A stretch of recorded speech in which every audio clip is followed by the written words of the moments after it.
Okey, ramai nak beige tapi pastikan beige yang betul, barulah rumah nampak estetik dan mahal. Kalau dekat Ella Furniture kita banyak tone colour of beige. This is the kita panggil yang paling cerah. Dengan material Kennedy. Beige kalau kain tekstur dia berliner, dia akan bagi impact yang nampak lebih lain. Macam di belakang ni kita ada dia dengan tekstur yang terbaru. Nampak tak tekstur dia? Memang nampak mahal.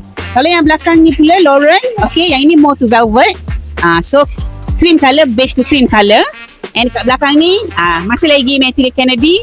Kennedy ni nampak macam linen punya tekstur dengan warna coklat yang sedikit gelap.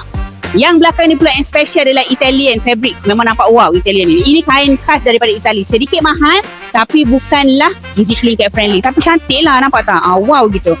Dan yang last kali, yang ini colour brown yang gelap lah. Colour brown yang gelap iaitu kita gunakan untuk Alice Curves. Dekat Ella Furniture kita menggunakan fabric care, high performance fabric by Ella Furniture. So dia easy clean, dia anti scratch dan juga dia anti discoloration. So dia takkan nampak bertumpuk. Pakai lama pun sofa nampak macam baru. So kalau nak cari sofa baru, jom datang ke showroom Ella Furniture.